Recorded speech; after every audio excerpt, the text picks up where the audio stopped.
Би чинь Энт аймгийн Баян мөнгсөн.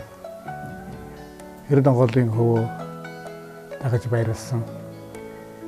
Сайхан тий хээр толгооссон сайхан нутагт төрсөн.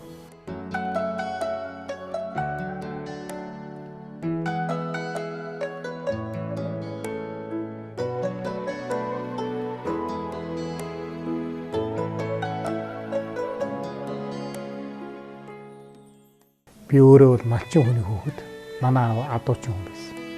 Миний багнаас бол ерөөсөө л адуучин хүний тэр үеийн адуучин хүний хүүхэд ди амьдралаар л би өссөн хүн байгаа юм. Тийм учраас надад хамгийн ойр дотоо байдаг зүйл бол малчин хүний амьдрал, сайхан морь, тэгээд одоо манай малчтын ажил амьдралын өдөр тутмын сайхан өрнөө амьдралыг ийм амьдралд бол өссөн хүн дээ.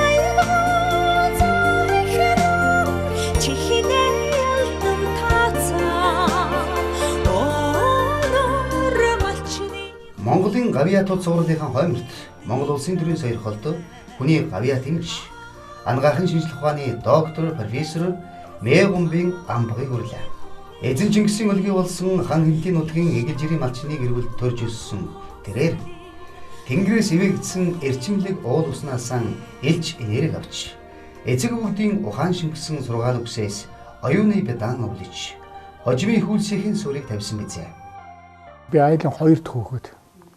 Манай аав бол Мэгум гэж юм байсан. Тэгээ манай өвөө бол малчин хүн, сайн малчин хүн байсан. Балдан галсан гээд. Одоо 1947 онд Маршал Чавсангаас Монгол улсын сайн малчин гэдэг одоо тэр их хүнтэй цоолыг авчирсан. Нэгдэлч хөдөлгөөний үед манай одоо тэр өвөө 1500-аад адуутай 7-8 мянган хоньтой тийм одоо мундаг ажиллаж малчин хүн байсан. Тэгэл түүний дараагаар нэгдэл гэдэг байгуулагдаад нэгдэлд бол одоо бүгд нэгдлийн гишүүнээр ажиллаад тэгэл нэгдлийн малал хариулдаг. Манай бол адуу хариулдаг. Дээр нь адуу хариулахын хажуугаараас тэмээ хариулдаг. Тэр үе чи одоо тийм их сонирн байсан. Тэгэл адуу тэмээнд нь би бас явдаг давтдаг ийм хүн байсан. Тэгээд ер нь бол манай бол жигтэйхэн тий ажилсаг. Тэгээ биднийг юуг сургасан гэдэг зэрэг залхуурлыг л одоо бидэнд их ойлгуулдаг. Ер нь залуу хүн залхуурна гэдэг чи өвчин шүү гэж хэлдэг юм байсан. Байгаль тэг яарсан, сандарсан, тийм л нөхцөлд л одоо бидний багнаас өнгөрсөн байхгүй.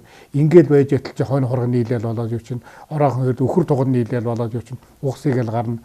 Гадаа аав адуу хөгөөд ирэхдээ зэрэг чи бид гэр цуугаад харахгүй шүү дээ. Бид яхав гэдэг хазар нохтой бариад аавгаа хүлээгээл уян дээр зогсож байхгүй бол тэр догшин адуунууд энэ чинь зүгээр уян дотор нэг ороод авах гэж явчих.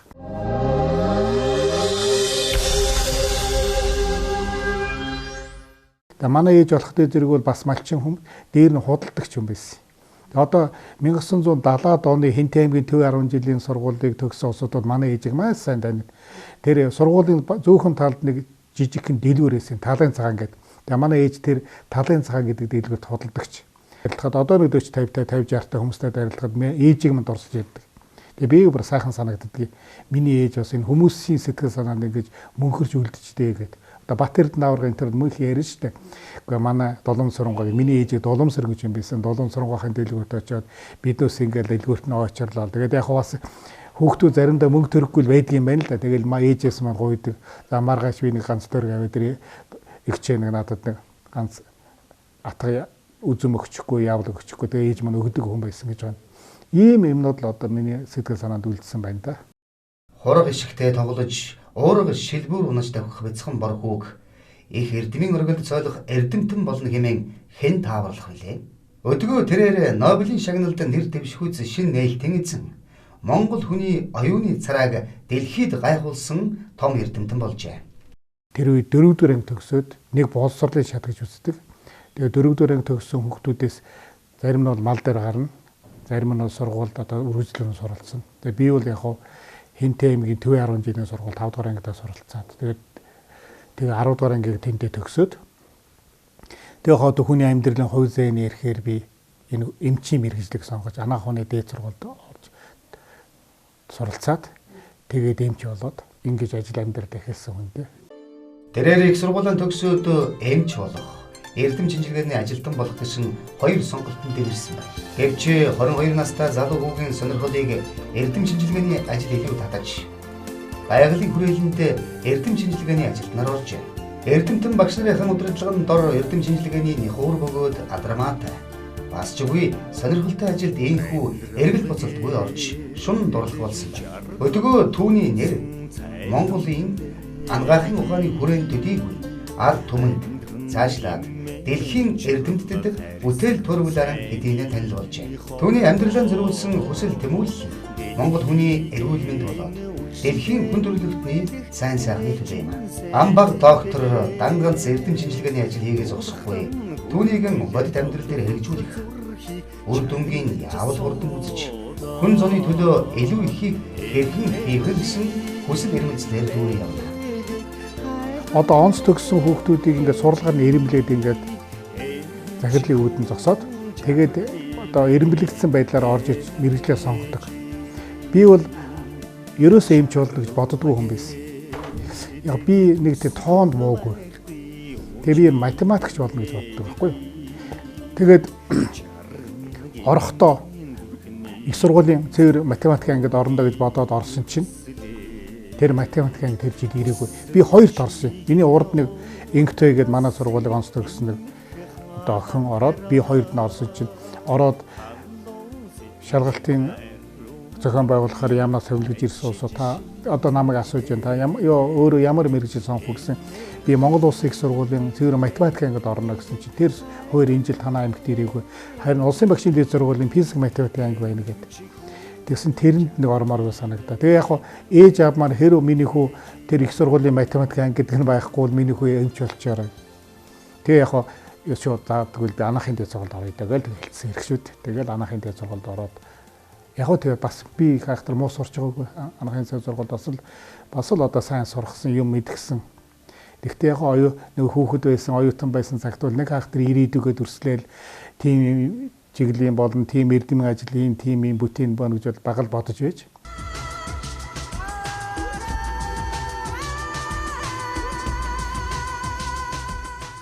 Тэгээд яг сургууль төгсгөө үед бол одоо эмчээр ажиллах уу би эдэмхийн ажил хийх үү гэдэг дээр яг сонголт хийгээл. Тэгээ би ер нь эдэмхийн ажил хийгээд. Яг тэн дээр ямар юм болсон гэдэг зэрэг 1976 онд тэр үе чинь бас оюутны эрдэмхийн хурал гэж бүх ихтэй зургуулалтын одоо уралдаан зарладаг тийм байсан. Тэгээ би нэг жил ихтэн төрүүлсэн хүн байгаа. Алтан медаль аваад тэгээд тэр үед одоо Чехословак улсад социалист орны оюутнуудын эрдэмгийн хурал болж тэрэнд би оролцож бас нэг мөнгөн медаль авцсан. Тэгээ бас нэг хүнд үзүүлэх юмтай. Тэгээ нэг алтан медальтай нэг үзүүлэх юмтай болохоор тэр нэг байгалийн дэгдийн хүрээлэгийн захирал тэр академич хайдаг гэдэг хүн дээр би бас тэрийгэ байж орж байгаа хэрэг шүү дээ. Би бас нэг юм оюутан байхдаа нэг авсан алтан медаль энэ байна. Энэ зам бас би нэг Прага хотод очиод олон улсын оюутны эрдэмгийн хуралд ороод нэг мөнгөн медаль авцсан гэдэг. Тэр маань бас тодорхой хэмжээнд бас эдэмхийн ажил хийчих нөхөр байж магадгүй гэж бодсон юм байлгүй гэж чамайг авъя гэдэг. Тэгтээ бас конкурс өгч ирсэн. Тийм маягаар л орцсон.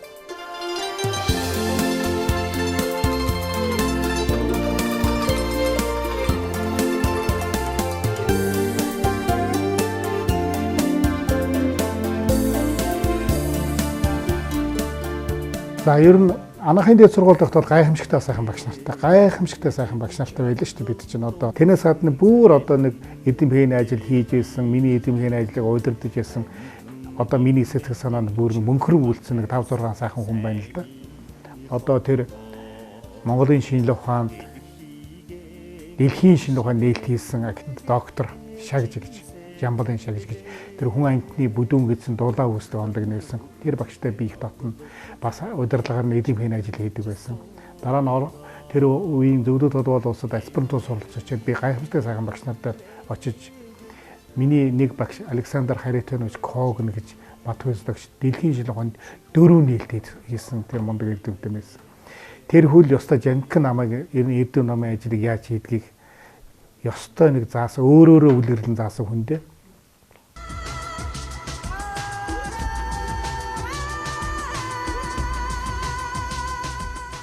Явж одоо би эндээс аспирантурд яваа. Тэгээ тэр хүний газарт очиад тэгээ тийм сайн багшийн гар дээр очино гэдэг бол их сонин сайхан тохиолдол. Тэгээ би бол одоо яг өдөө эргээд би тэр өөрийнхөө багшийнхаа насан дээр одоо ирж байна л да. Миний багш нэг навтай ажиллаж явах үед 60 насны хүн байсан.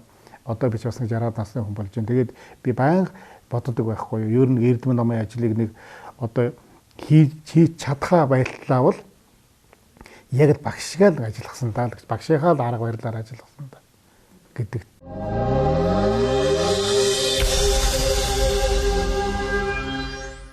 Одоо миний бол гол боддог юм бол хүмүүст хэрэгтэй юм жоохон ч гэсэн хийгээд үлдээх ч гэсэнтэй миний хувьд бол одоо өөрийн хийгээд өөрийгөө одоо учиргүй ингээд дээш нь явуулаад байна гэдэг талаасаа биш. Одоо бас нэг эрдэмтэн хүн байсных энэ төр засгийн буйнд одоо эрдэм ном сурсных одоо ч гэсэн энэ сайхан төр засгийн болцоогоор одоо хувийн эмнэлэг байгууллаа, хувийн сургууль байгууллаа. Одоо миний үүргийн хүүхдийн зэрэг энэ төмөн олонд хэрэгтэй нэг сайхан юм үлдэхсэнтэй л гэж ингэж бодож ажиллаж байгаа.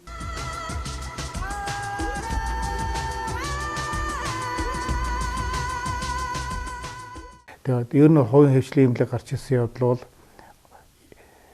эмнэлгүүдийн эмч нарын чанарт эмнэлгийн байшин барилга гадаад дотоод нөхцөлд эмчний мэрэгж дээшлүүлэх тэгээд эмчний мэрэг одоо өөрийгөө одоо ажил амьдралаа зөв зохицуулахад асар том эргэлт болсон зүйл. Ер нь хувийн хвшлийн эмнэлгийн байдал ингээд 10 жил ингээд бацхад улам л сонин сайхан өөрчлөлт ороод байгаа. Гадаадад хамгийн сайхан багаж хаана байна? Хамгийн сайн багаж хаана байна? Хамгийн сайн онцлогын аппарат хаана байна? Хамгийн сайн мэрэгжлээ дээшлэх голзоотой газар хаана байна? Хамгийн сайн сэтгүүл хаа байна? Хамгийн сайн гадаадаас урьж болох мэрэгжилтэн хаа байна? Хамгийн сайнуудыг нөгөө мөнгө эдийн засгийн байдлын сайжрангууд ерөөсөө шууд энэ рүү орож утсан. Тэр цугласан одоо баг зэргийн одоо санхүүхэн болцоохоо дандаа ийм сайхан юмраа тэр нь эргээд ард түмэндээ сайхнуудыг авчирч байгаа. Хамгийн сайн гадаад эмчтэй уулзуулж байна. Хамгийн сайхан нөхцөлд эмчлэх болцоод байна. Хамгийн сайн багаж аппаратанд өөрийнхөө онцлогоо явуулах болцоо гарч иж байна. Хамгийн сайн эмчтэй уулзах болцоо гарч байна. Ийм сайхан үзэгдэл.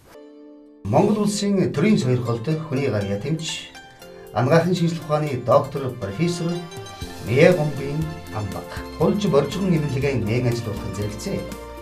Анагаахын салбарт шин залуу боловсон хүч нийгүүлдэг. Залуу эрдэмтдийг төрүүлэхээс зорилгоор шинэ анагаах ухаан дээд сургуулийг үүсгэн байгуулжээ. Түүнийхээр эмч хүн гэдэг хамгийн хүнлэг байж өвчтнийхөө сэтгэл зүйг сайдар мэдэрдэг байх нь чухал.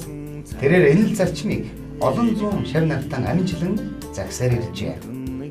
Яг миний энэ ЭНС анагаах ухаан бий болгоод тэгээд энэ сургууль бий болгоод оюутнуудаа багш нартай эмч нартай хэлдэг нэг л зүйл байдаг. Нэгдүгээр та нар эмч хүн байхаас хүн байх хэрэгтэй. Энэ өөр аюу хүнд асуудал хүн байна гэдэг бол өвчтөн хүн хажуу чинь дуу тавиад орилж байхад манай дээр эмчнэр дуу аялаад явж байдаг байхгүй. Энд хүн дуу алдаад явж байхад энэ манай эмчнэр дуу аялаад алхаж ирнэ гэдэг нь дэндүү харамсалтай зүйл байхгүй. Эмчин өвчтнийгөө ингээд байгаа бүх зөврүүдийг өөр дөр бодох хэрэгтэй. Хэр би одоо ингэж өвдөж байгаа бол гээд яг тийм сэтгэлээр хандах юм бол энэ хүнд суртал, ёс зүйн байдал тэгэл алга болчихно. Тэгээ мэдлэгтэй байх хэрэгтэй. Тэгээ ёс зүйн байдал мэдлэг хойч бас өрөөд идэг. Алсар өндөр боловсролтой мэдлэгтэй хүн мөртлөө бас ёс зүйг авирлах гэдэг. Ёс зүй сайтай хөөх хэмээн сэтгэлээс хамдаг мөртлөө бас нэг дурсгалд дутдаг юм, мэдлэг дутдаг одоо. Энэ хоёр имийг л нэг эмчтэр байршуулчвал одоо ингээл эмнэлэг эрүүл мэндийн байгууллага эмчэрс муу хэлэгдэх болно шүү дээ. Миний хэлдэг ганцхан зөвлөл эмч одоо оюутнуудад хэлдэг нь та нар хүний өвчнийг маш нарийн түвшинд онцлоо бод. Тэгээ маш энгийнээс нь хэлж эмчлээ. Энгийн гэдэг нь заавал юм байх шаардлагагүй шүү дээ. Зүгээр маш сайн ингээд судлаад өвчтний зөв шалгыг бодоод эхлэх юм бол жохоо юм байдаг. Одоо ухаантай нойрг болцсон хүн байх. Яасан гэхдээ гэр оронд нь хэрүүлдэг. Энэс болоод нэг настай хүн энэ чинь эсвэл одоо нэг хүргэн хүүхдүүд нь хоорондоо муулцаад байдаг. Энэс болоод нойргоо болцсон. Тэгээд тэрийг том эмээр яах юм? Бараг хүүхдүүдийн дуудаал эмээ өвгөө та нар зүгээр аштайхан байлгачаал энийг сэтгэлийн санаанд нь нөлөөлөд байгаа юм үгүй болгочтой. Гэтэл маргаашнаас нь эхлээд наад хүн чинь ямар нэг тун ч юм аваагүй, нэг төрх зарлуулаагүй. Зүгээр л юм байгаа байхгүй. Тийм учраас маш нарийн судлахын утга учир энэ шүү дээ. Өвчтөнтэйг маш нарийн найз нөхөр шиг хамгийн ярихгүй байгаа юмыг яриулах хэрэгтэй. Яриад за яг ингээд үзээ сууж явахад бол нэг өөр шүү дээ. Тэр чинь нэг ерөнхий юм ярьж. Дараагаар нь эргэж очиод үгүй яг таны яриад байгаа дотор та яг үнэн санаасаа нэг хоёр юм үлдээчих шиг болсон шүү дээ. Эмч хүн мэдэрнэ шүү дээ. За тэгээд яг тэр нэг үзлэг хийгээ сууж явах хүн бодож за яг энийг тэр бол яриад явах. оройн ч юм уу өргөнд очиж маргааш нь очиж за та нэг юм үлдээсэн дээ үндэ. Нэг л юм танд баянлээ дээ. Танд айхтар өвчнөхөр юм байхгүй. Шилгээнүүдийг харахад тэгтээ та өөрөө загвартай яасан бэ гэхэд би юм авал хэлдэг л байна.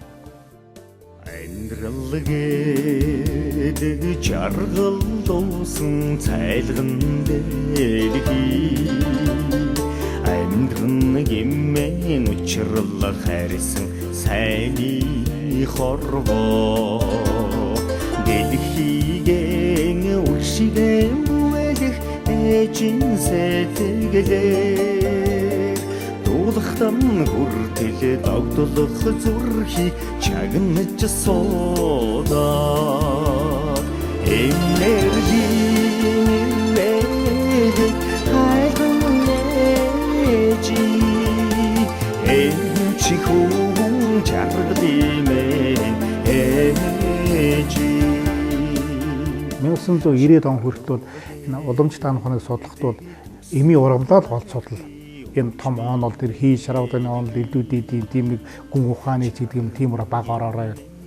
Яг зүгээр нарийн нэг хэлчихвэл яг тэр марксизм энэ гэдэг бодлоготой чи энэ дорн дахны ангаахан энэ буддийн гүн ухаан тэр бас айхтар таарахгүй учраас яг ил социализм үеэсэн учраас тэрийг бол бас төдийл их одоо таашаадаг байсан гэж хэлэх юм уу та. Ингээд байж чи 1990 он болж байгаа байхгүй. 90 он болохдоо эзэгч ардчлал тэгээд бүхэл талбар чинь одоо нэг бол уламж тааны хоног ингээд тодорхой хэсгийн судал тодорхой хэдхийн бас хүлээ бойлгсон байдал алгуулаад ирэнгүүт уламж тааны хоног хий шарганы онол гэдэг энэ гайхалтай онолын мөн чанарыг эсийн төвшин судлах тийм бололцоо бидэнд бий болчихж байгаа. Тэнгүүт би тэр рүү орсон. Тэгээ ерөөсөө энэ хүний бид ямар нэгэн том тогтолцоо бай. Тэгээд энэ хий шарганы 5 махбодны онолыг бий болгосон байна гэдэг. Энэ рүү ор судалж байгаад тэр хүний бид байдаг одоо 14 тэрлон эсийн орчинд 14 тэрлон тэгштгэл ажиллаж байгаа. Тэгээ 14 тэрлон тэгштгэл ажиллах үед л биднээсийн биеийн температурыг 37 болгодог дулаан өдөр 160 кг АТП үүсдэг гэж байна л. Тэр том тогтолцоог кодлогц хий шарганы кодлогцсон юм биш гэдэг би анх олдохдоосон. Хийгээр кодлогдсон байдал гэдэг нь болоход тэр гамма төлөв гэдэгтэй холбоотой. Шараар кодлогдсон гэдэг нь айлт төлөвтэй холбоотой. Бадганаар кодлогдсон байдаг нь бет төлөвтэй холбоотой гэдгийг тогтооход. Ингээд би 1994 онд 85 онд доктор 94 онд яг энэ сэдвээр шинжлэх ухааны доктор хамгаалсан. Одоо энэ маань явж одоо эцэстээ энэ уламжлалтай орчин анхны холбосон. Одоо манай сургуулийн нэр нь нэрлэгдээд байгаа тэр шинэ анх ухааны дээд сургууль уу ЭНС манай хон гэдгийг бий болгосон. Одоо би боддог шүү дээ яг хөө эмүүдүүл тодорхой хугацаатай тэгээд тодорхой хугацаанд хүмүүсүүд хэрэглэн тодорхой хугацааны дараа бол энэ юм бас мартагдана. Харин миний энэ бий болгосон ЭНС анагаах буюу уламжлалтай орчин анагаах хоног шинэ бэлгээр холбосон энэ анагаах хон бол дэлхийд гарч ирнэ. Дэлхий яг энэ анагаах хоноор эмчлийн онцлогоо өгч явуулдаг болно. Хүн төрөлхтний оюун санааны агуу дэрдэгч Дээрхийн Гэгэнтэн Далай Лама өөрийн нэгэн айл туртаа уламжлалтай орчин үеийн анагаах ухааныг аль нэг нь сайн муу гэлгүйгээр мөн хооронд нь хольж бодголгүйгээр нэгтгэн нийлүүлэх шинэ мэдлэгийг дээрх хоёр салбарын эрдэмтэд хамтран бий болгол анагаах чадамжаараа маш хүчрхэг 3 дахь анагаах ухаан бий болно гэж сургамжилсан байдаг. Чухмал энэ айл дүрийг хан хэнтийн нутгийн малчны хүү гүйцэлдүүлсэн сонио. Тэрээр хүн амьтны биеийг бүрдүүлсэн амилисын загварчлалыг бодис энергийн солилцооны төлөв байдлыг тооцоход дэлхийн нийтээр дагаж мөрддөг тэгштгэл дээрх дутуу гишүүнийг олж илрүүлсэн шинэ нээлтээр дамжуулан гаргаж улмаар түүн дээр тулгуурлан анагаах ухааны 3 дахь зоошин тогтолцоог бий болгож чадсан байна. Энэ чинь их сони юм байгаа байхгүй. Дан уламжлалт биш. Уламжлалыг тэр чигээр нь уламжлалаас авдаг. Одоо би нэг хүн үзээ сууж байхдаа уламжлалт анагаах ухааныг сонгодог мэдлэгийг ашиглана. Орчин цагийн анагаах ухааны мэдлэгийг ашиглана. Энэ хүний эмчийн толгой дотор шүү дээ. Тэгээ шинэ мэдлэгээр холбоно. Ерөөсөө математик. Тэгээ өнөөдөр саяндаа би цагнаар авчрахын оронд математикийн томьёо авчирсан гэж бодож ирсэн баггүй юу? Яг л эмч хүн математик чиг сэтгэж болдгоо юм бэ. Яг л эмч зөвхөн нэг лабораторийн хэдэг өгдөхүнийг юм уу нэг электрик хэрдэг марчаа тэн дээр онцтой байдаг яваад байгаа юм бэ. Яг л заавал багажаар шийдвэрлэх гэдэг юм байна шүү. Яг л математик чиг сэтгээд энэ эмчийн толгой гэдэг нь тэр чигээр одоо багажийг орсон том сэтгэлийг явуул болдгоо юм бэ. Гэдэг л юмыг л би хүндэд байгаа хөл дээ. Энэ тал руугаа тэр энс маань гохоод гарч ирж байгаа. Ийм л зүйл юм байна. Энэ аюул сонирхолтой тийм тогтолцоо байгаа. Одоо дэлхийн анагаах ухааны эрдэмтэд бас их сонирхож байна.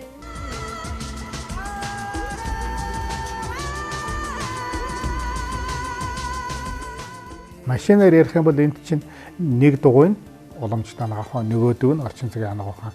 Гэхдээ энэ дугуй чинь яг нэг машин таарчихгүй л тааруулдаг нь шинэ мэлгээр дамжуулаад холбочихлоор яг нэгнийхээ дутууг нөгөөх нь нөхөөл явчихна. Энэ хоёр анагаах ухааны чинь хүн төрөлхтөн бий болох гэж нэгэнд нь 3000 жил, нөгөөхт нь 400 жил зарсан. Тэгээд авгаа том эрдэмтэд бий болгосон. Энд бид одоо тэрийг шөөмжлээ, тэр нь буруу гэдэг ямар ч юм байхгүй. Зүгээр яг нэгэн сэтгэлгээгээр бий болгосон, нэг нь жинхэнэ мэдрэхүүгээр бий болгосон. Нэг нь барьж байгаа судалдгийг бий болгосон орчин цагийн анагаах нь, нөгөөт нь уураг тархиараа энэ нөгөөт анагаах нь бий болгосон. Энэ хоёр хоёулаа зүв байх юм бол нэг цэг дээр ирэл дайлагдчих шүү дээ. Тийм л анагаах хоёр том анагаах. Энэ дээр дахиад хэлэхэд хэний ч сайн гэж одоо магтаж болохгүй байвал хэний ч битгий муу гэж бодоорой. А гэхдээ нэгээр нь яваад бол амжилт том багтаа шүү. Хоёуланг нь хэрэглэе. Гэхдээ шин мэдлэгээр дамжуулж холбож ийя. Үсэл шийгэн урднаас эмх хараа халуун сэтгэл аруунди ачиж шинждэг энерги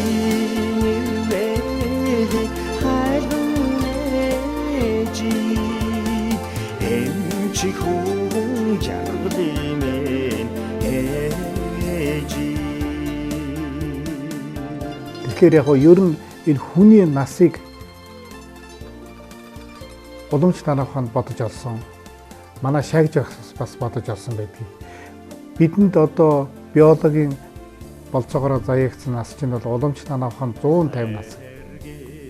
Шагж өгшийн тэр томьёогоор одоо нэг эрдэмтэн шагж өгшийн чинь дэд докторийн ажиллаар бас томьёогоор 150 гэдэг байхгүй. Тэгтэл биднээс одоо тэрний чинь тэр хасыг наслаад яваад байгаа юм.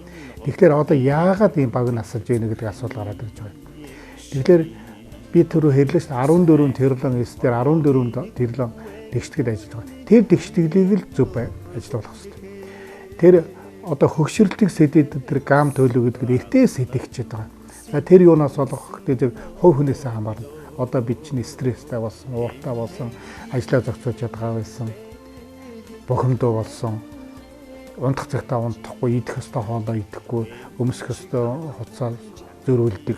Энэ маань нэг нөлөөлсөн хэрэг. За биднээс үл шалтгааллах юм байна. Энэ агаар бахидж байна, аридын аз ихсэж байна. За янз бүрийн одоо хоолунд хэрглэж байна, янз бүрийн юм хэрглэж байна гэдэг энэ маань нөлөөлж байгаа хэрэг. Тэгэхээр ер нь бол хамгийн гол нь хүмүүс энэ бидэнд бол бололцоо бол байна гэсэн үг. 100 за 150 байлээ 100 насч болцоо бол байна. Ганцхан тэрийгээ биднээс сая миний хэлдэг янз бүрийн шалтгаанаас болоод эрт одоо алдагдуулаад байна л гэсэн үг.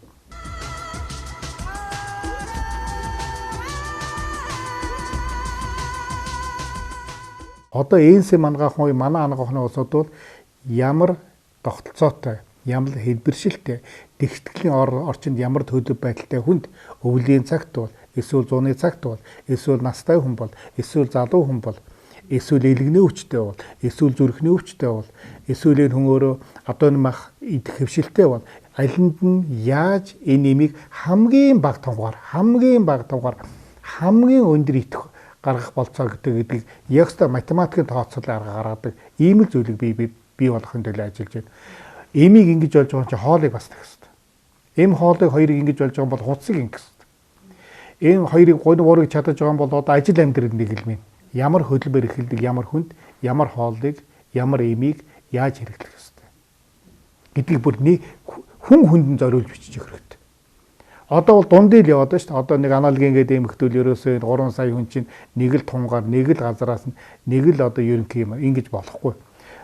Магадгүй аналогийн гэдэг эмийг нэг хүнд одоогийнх нь тунгаас 5 дахин бахан тун дээр өдөл зогсоодохч болно. Ийм л арга чаргаар орох хэрэгтэй. Одоо дэлхийн анагаах ухаан чиглэлээр орж эхэлж байна шүү дээ, тийм ээ.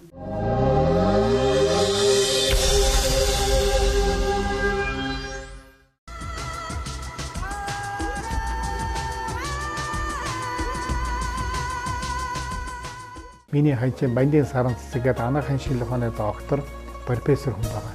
Надтай одоо надтай л одоо ажил амьдралаа бүгдийг л өнгөрөөсөн хүн. Сургууль байгуулахад тэр хүн байж л байсан. Хувийн эмнэлэг байгуулахад байж л байсан. Энси мангаханы тэр сая хийсэн туршлагуудыг амтнаад аваад байж л байсан. Салмаа имийг бүтээхэд байж л байсан. Реформа имийг бүтээхэд байж л байсан. Хамгийн миний харамсалтай явдаг зүйлүүд тэр болгонд энэ хүн оролцсон гэтэл энэ хоёр тэмдэг авахд оролцож байгаа байхгүй. Уул магадгүй энэ миний ингэр дээр байгаа тэмдэг дээр өндөр очих хэвээр гэж би боддог шүү дээ хөрх юм.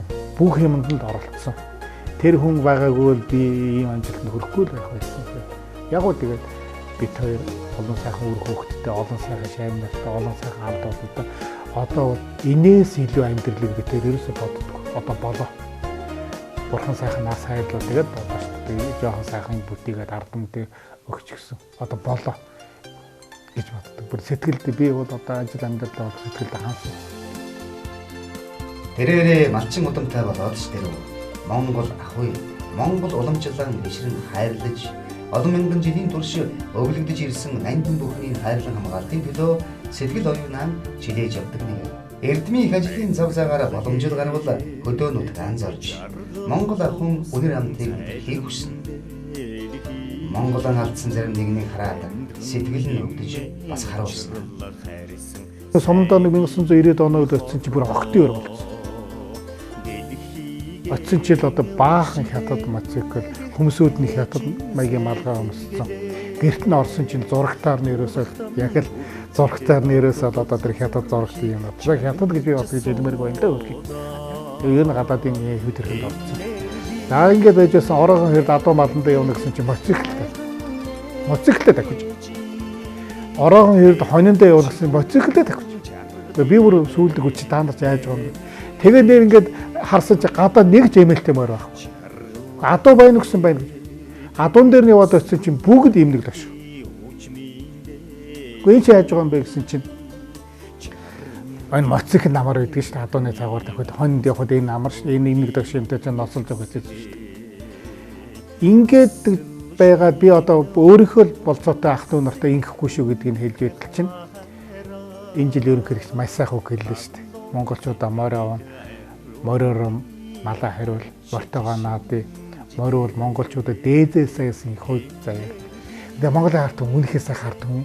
Тэгэл тэр ерөнхийлөгчийн тэр наадамд хийсэнс хойш ямар олон наадам дээр морьтой усад ирвэ тийм ээ. Ямар сайхан ижилсэн морьтой, ямар сайхан эмэглүүд гараад огдов, ямар сайхан дашуураад огдов, ямар сайхан бололцоо бидэнд байсан байна. Монголчууд ерөөсөө тэр үгэл дутгаж ирсэн байгаа хгүй.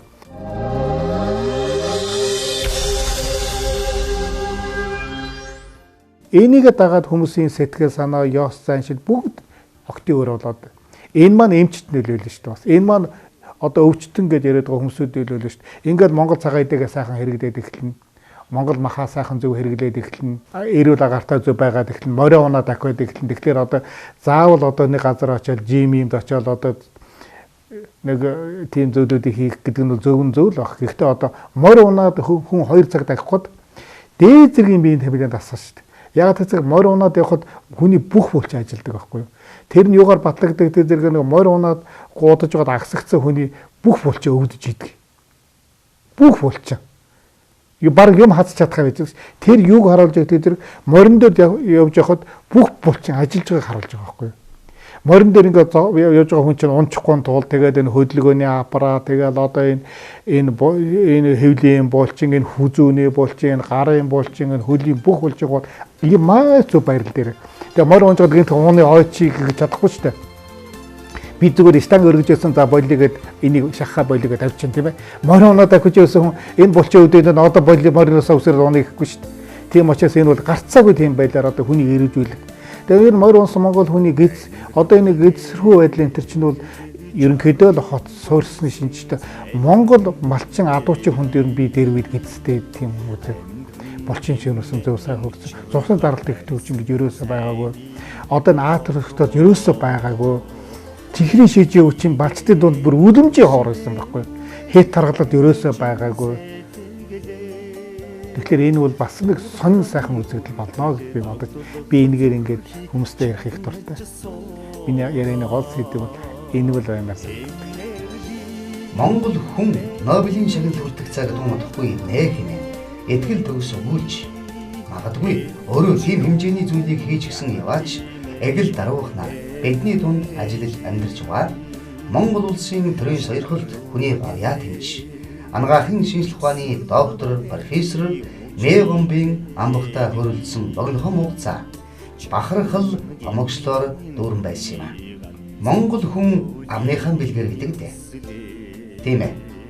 Таны хэлсэнчлэн Монгол эрдэмт нь Нобелийн шагнал хүртэж Монгол хүний оюуны цараа ухааны бядыг гайхуулах цаг ойрхон бицээ. За улс орны хувь хүний хамгийн том баялаг бол эрүүл мэнд. Тэр дотроо эрүүл мэндэд хамгийн том баялаг бол эрүүл мэндийн боловсрол. Эрүүлийн боловсрол одоо болж байгаа Монголын ард түмний эрүүлийн боловсролд бас цоо шиг үзэгдэл болж ирж байгаа нэг орон зай бол мэдээлэл. Ялангуяа манай телевиз. Тэр дотроо одоо танай лайв телевиз гэдэг энэ сайхан телевиз гарч ирээд хүн амын энэ эрүүлийн боловсролд онцгой сайхан нөлөө үзүүлж байгаад би туйлын байг. Тэгээ Монголын ард түмэд энэ телевиз үзэж байгаараа энэ телевизийн нэвтрүүлгүүдийг сайн харж зөвлөгөөг авч сайхан амьдраараа, эрүүл амьдраараа Бурхан багшаасаа яасан тэр 100-гийн оролцох насыг наслаарай гэж хэлмээр.